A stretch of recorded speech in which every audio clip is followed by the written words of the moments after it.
Bueno, continuamos con este módulo sobre los sistemas y modelos de jurisdicción constitucional. Otro de los modelos que ha aparecido en la historia es el que se conoce como modelo híbrido. ¿Cuál es el modelo híbrido? Es el que no podemos ajustar a ninguna teoría. Que cuando lo tratamos de explicar a través de uno de los modelos ya explicados, empezamos bien y de pronto nos choca. Y necesariamente tenemos que hacer unas mezclas que no son muchas veces coherentes, sino más bien responden a incoherencias jurídicas y que nos llevan muchas veces a explicar cada una de las acciones de manera independiente y aislada de las demás. Y todos sabemos que el sistema jurídico es un todo, que una disciplina jurídica es un todo y debe tener coherencia. Y esa coherencia es la que precisamente le da seguridad jurídica a un sistema. Pues los modelos híbridos, como empiezan a ser contradictorios, incoherentes, pues pueden tener el problema de terminar en fenómenos de inseguridad jurídica. Dice el profesor Javier Tobo, por ejemplo, que este es un modelo que no es difuso sino confuso. Y efectivamente tiene toda la razón. Miren ustedes esa diapositiva. Ustedes ven esa diapositiva y encuentra uno una incoherencia, una cantidad de cosas que uno dice, bueno, pero eso ¿cómo es? Vamos a tratar de explicarlo. Nosotros encontramos, decimos el modelo colombiano, encontramos que tenemos una jurisdicción ordinaria. Y ustedes ven en la jurisdicción ordinaria un sistema de jueces funcional muy coherente. Tenemos Corte Suprema de Justicia, Tribunales Superiores de Distrito Judicial, jueces de circuito y jueces municipales. Uno lo encuentra coherente. ¿Qué conoce la jurisdicción ordinaria? No dice, conocen de la especialidad civil, la especialidad penal, la especialidad laboral, la especialidad de familia, un poco la especialidad agraria, que no es muy clara, y un poco la especialidad comercial, que tampoco es tan clara, ¿no? Pero digamos que ahí los podemos ubicar. Más o menos desde la expresión filosófica, diría uno, en la jurisdicción ordinaria se resuelven los conflictos entre particulares y en gran medida que tienen que ver con intereses particulares. Son intereses particulares, aunque todos hemos ido entendiendo de a poco que el proceso desde la teoría publicista, desde la teoría constitucional, el proceso nos interesa a todos y que una decisión no es solo de las partes, porque en la medida que nosotros veamos coherencia en un sistema, vamos a creer en un sistema jurídico, en un sistema judicial. Si vemos que el sistema judicial es incoherente, pues no vamos a creer. Pero la controversia en últimas es privada. Pero luego tenemos jurisdicción de lo contencioso administrativo. Y encontramos que tenemos un Consejo de Estado, tenemos un tribunal administrativo y tenemos un juez administrativo. También muy coherente. ¿Qué es lo que ellos resuelven? ¿Qué es lo que ellos tramitan? Aquellos conflictos, aquellos litigios que se derivan de actos administrativos, hechos administrativos, omisiones administrativas y operaciones administrativas. Ahí está todo.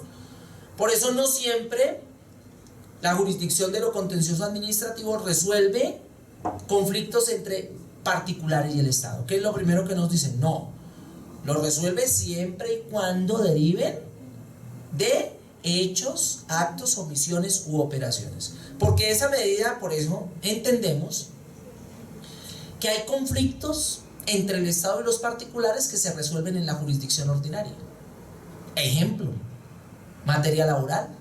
Si ustedes ven en materia laboral cuántos conflictos, cuántos litigios se resuelven, los del Seguro Social, por ejemplo, se resuelven ante la jurisdicción ordinaria laboral. ¿Por qué? Porque posiblemente no emanan de actos, hechos, omisiones, operaciones. Y ahí entre los trabajadores a veces nos dicen, hay unos que tienen contrato de trabajo. Entonces, y otros dicen, están vinculados, no son pues los empleados del Estado, pues si es un acto administrativo, lo resuelve la controversia, lo contencioso, pero si es un contrato de trabajo, a pesar de ser trabajadores oficiales, pues tiene que ir a la jurisdicción ordinaria. Y de la misma manera, el contencioso muchas veces resuelve temas donde no está el Estado, sino particulares que cumplen funciones públicas o prestan servicios públicos.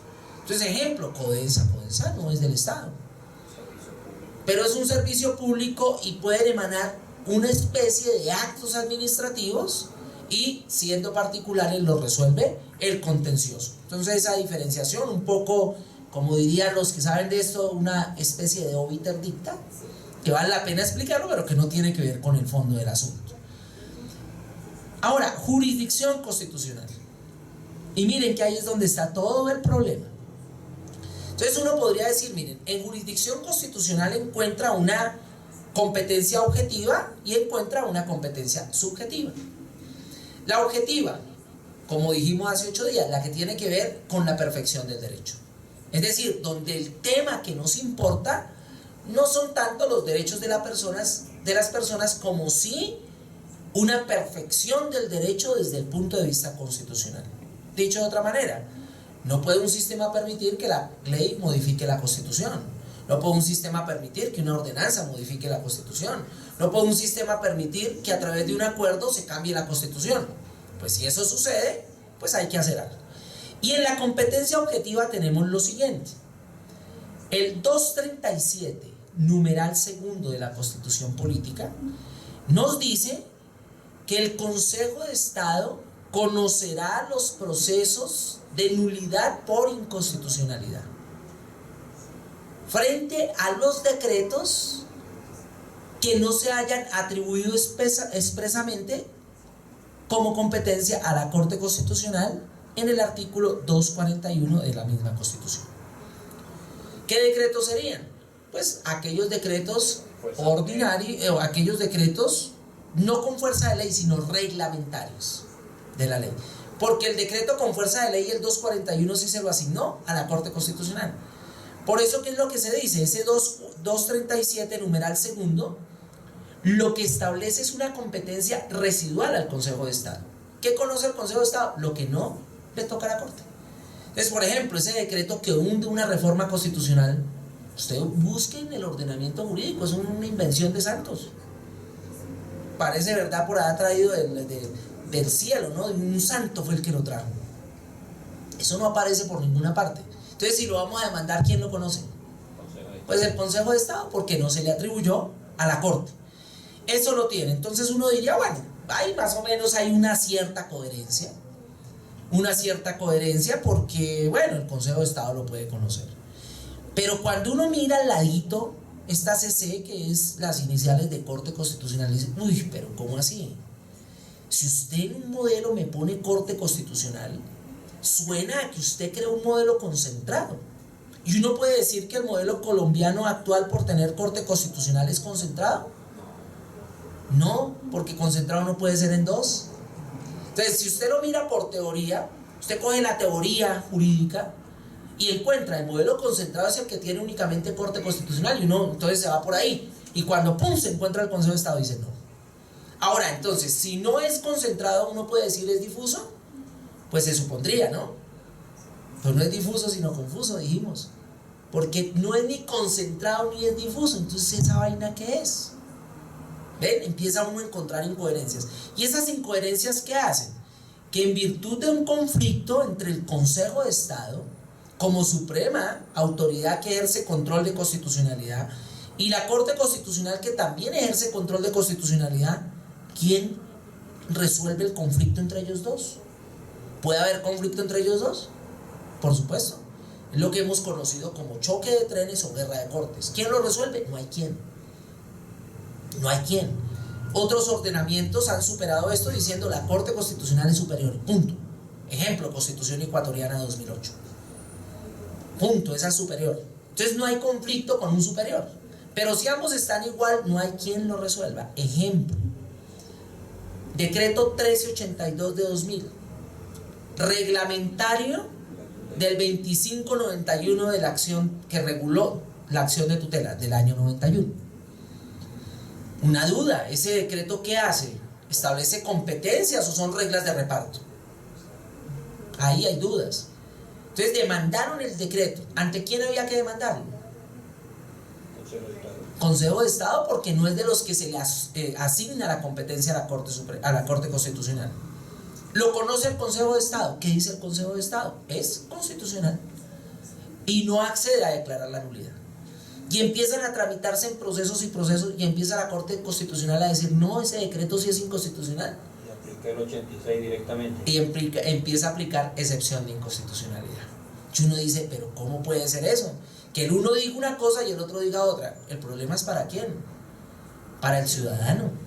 Si usted va a presentar una demanda, ¿ante quién la presenta? ¿Ante lo que dice el decreto o ante lo que dice la Constitución? Pues uno diría ante lo que dice la Constitución, pero muchos jueces le aplican el decreto. Entonces, si le aplican el decreto, ¿qué pasa?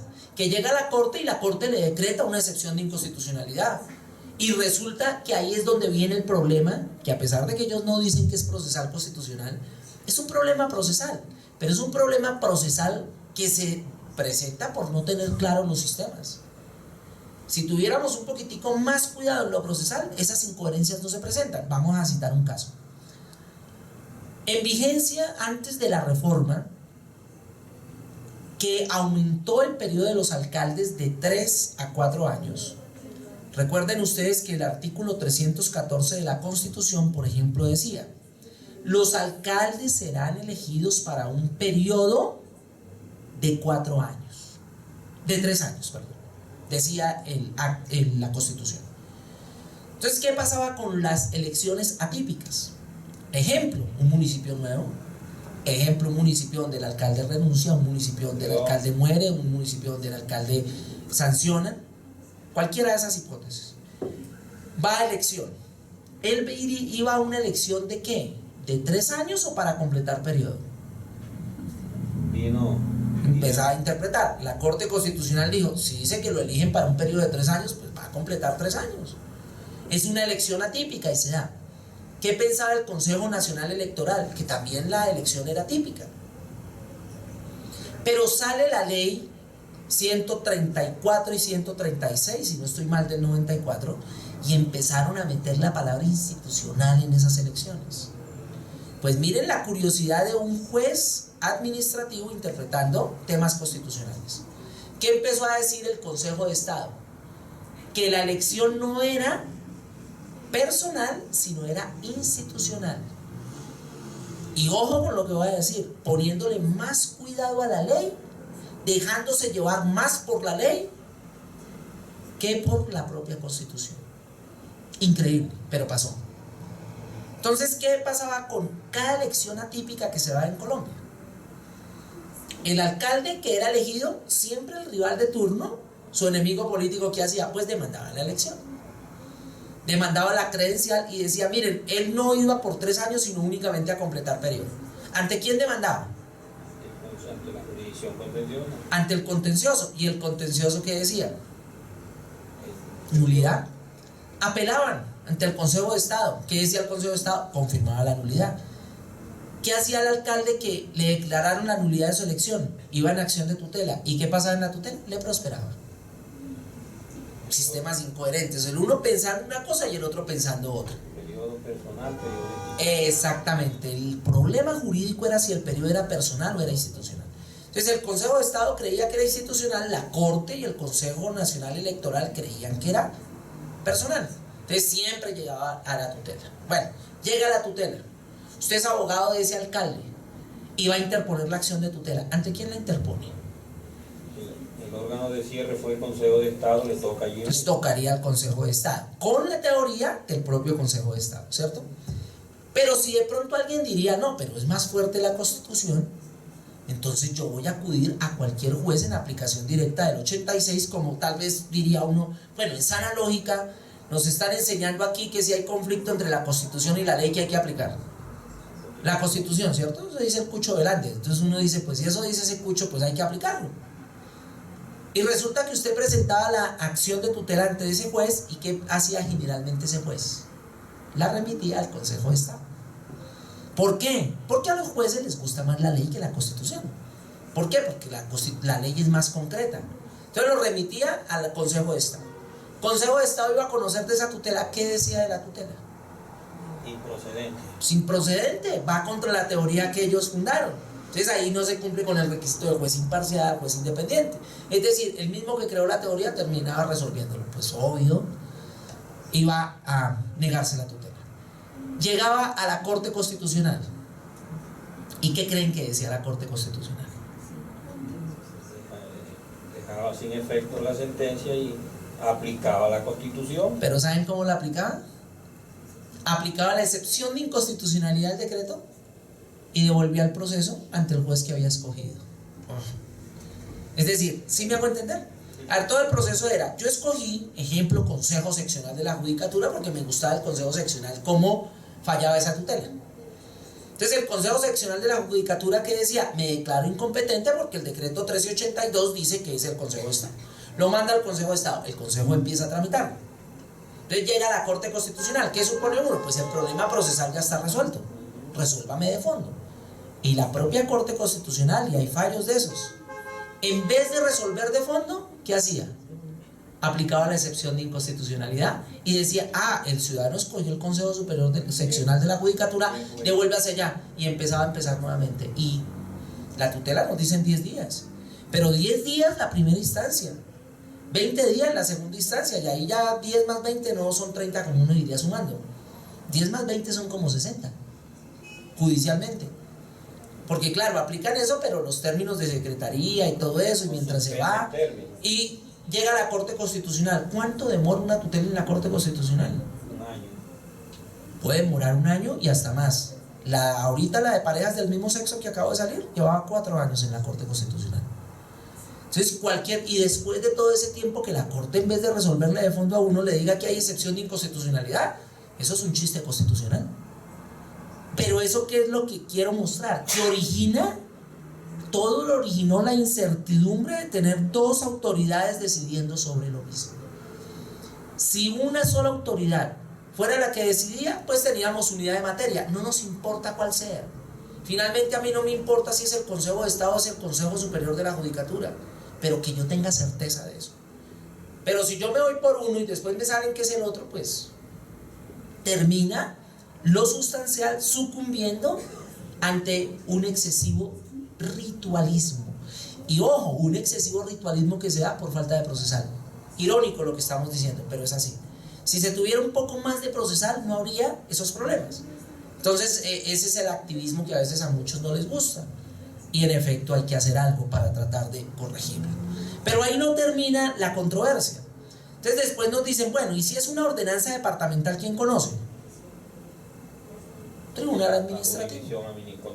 Entonces uno dice el tribunal y uno empieza a pensar, bueno, ¿y esa vaina qué es? ¿Eso es concentrado? ¿O eso es difuso?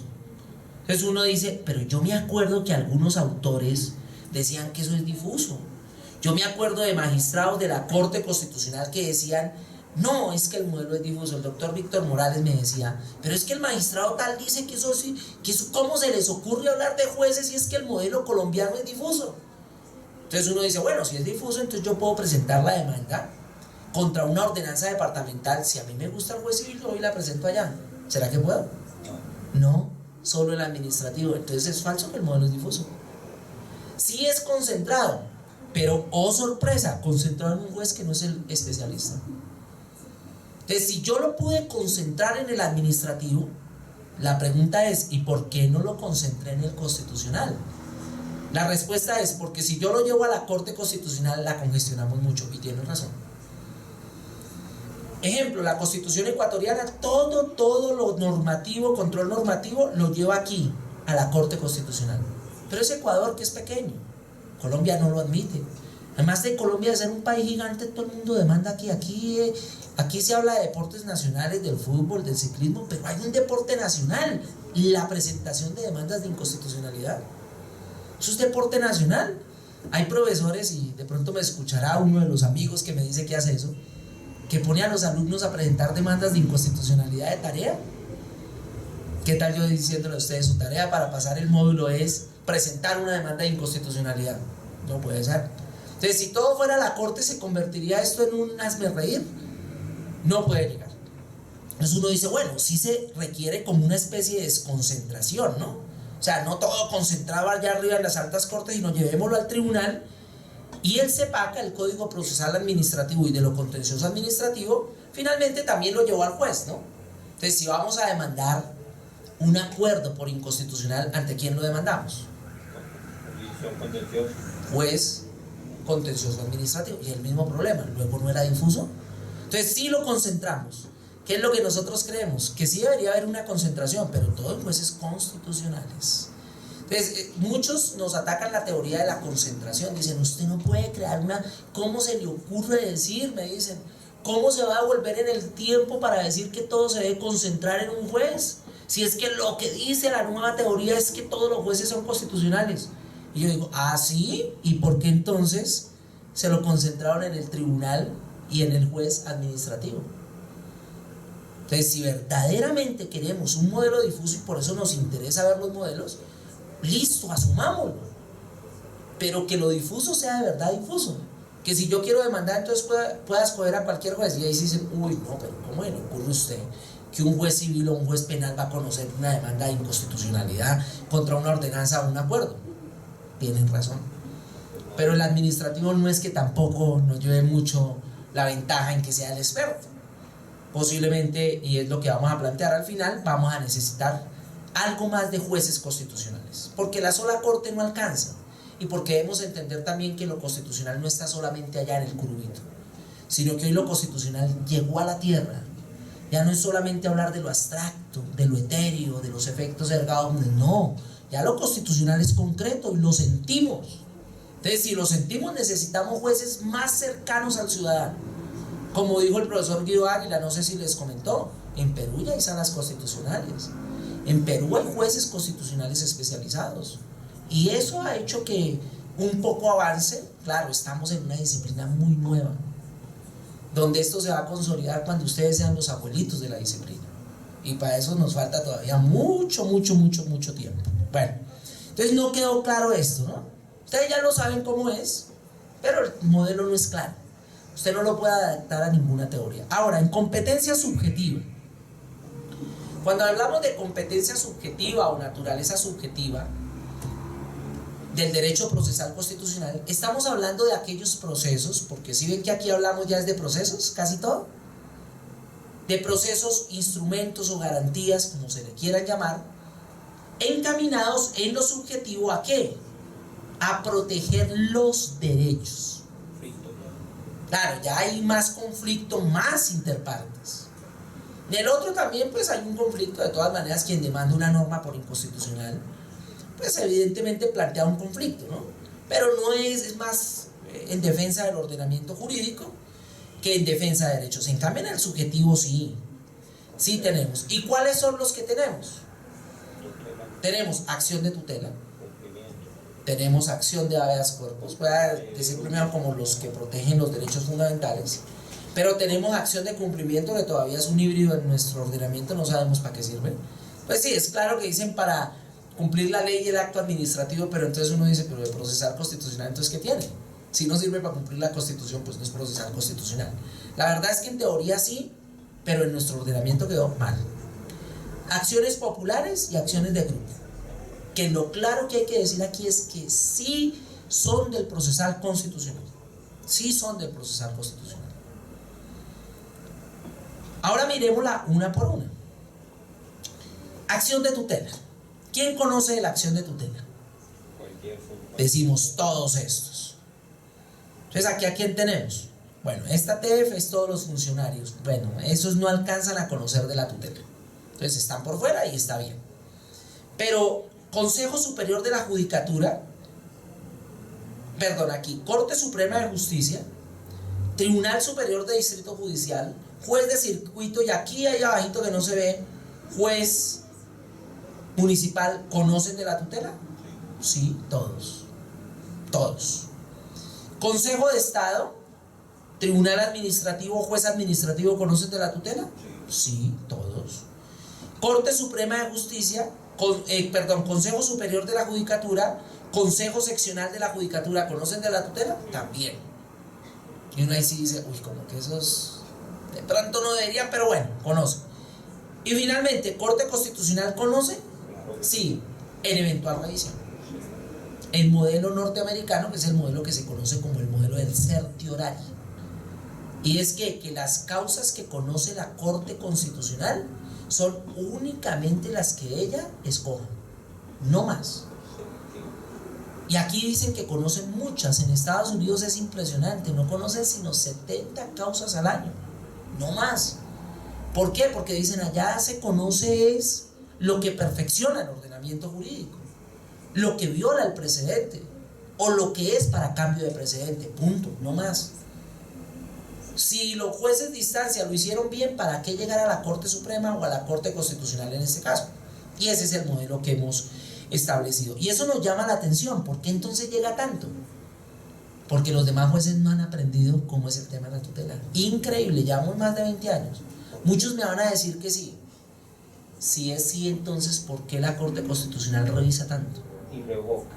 Y revoca y saca cada ratico sentencias de unificación. Porque el juez no ha aprendido a manejar el precedente. ¿Por qué no lo ha aprendido a manejar? Porque es muy difícil a un juez civil, a un juez penal. Por ejemplo, miren el sistema acusatorio, lo que le dicen al juez penal: usted no se puede meter con nada, proceso es adversarial y allá es entre ellos. Y si quieren que el juez entonces piense como juez de tutela de otra manera, muy complicado. Entonces los jueces se equivocan mucho. Dice Diego López: ¿por qué los jueces desconocen el precedente? Claro, hay desconocimiento ilegítimo y desconocimiento legítimo, ¿no? Desconocimiento legítimo es cuando usted argumenta, y si presenta argumentos razonados puede apartarse del precedente. Perfecto, ese no es el que decimos. Sino el desconocimiento ilegítimo. ¿Cuándo se da el desconocimiento ilegítimo? ¿Cuáles son las causas? Una, el fraude o la colusión, es decir, la mala fe del juez. Juez que sabe cuál es el precedente y a sabiendas por hacer algo que está por fuera del derecho, se va en contra del precedente. Ese no es muy común, aunque se presente. Pero hay otra causa que es el desconocimiento del precedente. Los jueces no conocen el precedente. Los jueces colombianos no han aprendido, no hemos aprendido qué es manejar un precedente de la Corte Constitucional. La mayoría creen que el precedente es googlear. Entonces, si yo tengo un problema, entonces yo entro a Google y claro, decimos, es que lo que no está en Google no existe. Pero ¿saben qué Google qué no ha aprendido a hacer? Todavía no diferencia obiter dicta de ratio decidendi. No lo ha aprendido a hacer. Entonces, cuando usted cita, pone en Google algo, un derecho o algún tema, claro, Google le saca a usted muchas sentencias. Y usted cita tal vez la primera, porque fue la que más habló de eso. Ojo, dice Carlos Bernal Pulido. Dice: cuando usted le citen una sentencia, solo por sospecha léasela. Y verá que se va a dar cuenta que en la mayoría de los casos le estaban citando a usted un obiter dicta y no una ratio decidendi. Y eso es gravísimo. Y es gravísimo, y eso no lo va a aprender a hacer el juez civil. Porque el juez civil usted lo enseña a cumplir códigos. Y de un momento a otro entonces cumpla precedentes. Miren, eso aquí en la cabeza, esto que es tan chiquito, la cabeza es muy chiquita, eso no cabe todo ahí. Y si cabe eso allá se choca, se estrella. Es muy complicado. El juez no ha aprendido a hacer ese proceso de entender cómo la ratio decidendi es la regla que se le saca un principio, porque de entrada le empieza a negar a usted que el derecho tenga principios. ¿No lo han visto? Dicen: ¿cómo va a tener principio de eso? Entonces, si a usted le niegan que hay principios, ¿cómo puede sacarle una regla al principio? Es muy complicado. Y es complicado por la tradición jurídica. Es que el precedente viene del common law y más o menos la Corte Constitucional lo está aprendiendo a hacer. El derecho positivo viene del civil law. Y el derecho civil, laboral, administrativo nuestro es positivo, es del civil law. Entonces es muy complicado que un juez a usted le aprenda a hacer eso. Miren, nos podemos gastar 1000 años más. Llevamos 22 años. La escuela judicial se la ha pasado haciendo eso. Y los jueces dicen: no hay nada más difícil que ponerse a leer a Diego López o Carlos Bernal Pulido. Son libros tan buenos que casi nadie los entiende. Póngase a leer a Robert Alexio Galápora con la fórmula del peso. Esa vaina no la entiende. ¿Quiénes la entienden? Los constitucionalistas que se ponen a estudiarlo tal vez por la goma de estudiarlo, y ellos sí de pronto le cuentan que la fórmula del peso y que esto y que la G y que la G1 y que no sé qué, se lo hacen. Un civilista no le entra eso, no le va a entrar nada más. Y si a eso le agregamos no solamente sacarle la regla al principio, que es la ratio decidendi, sino que usted encuentre dos principios en colisión, no le entienden que los principios entran en colisión. Entonces le dicen: miren, pero es que ese muchacho, señor, es testigo de Jehová y él no quiere dejarse hacer una transfusión de sangre. Y una le dicen: ah, no le toca, porque es que la vida es primero. Si yo digo que la vida es primero, estoy faltando a la regla.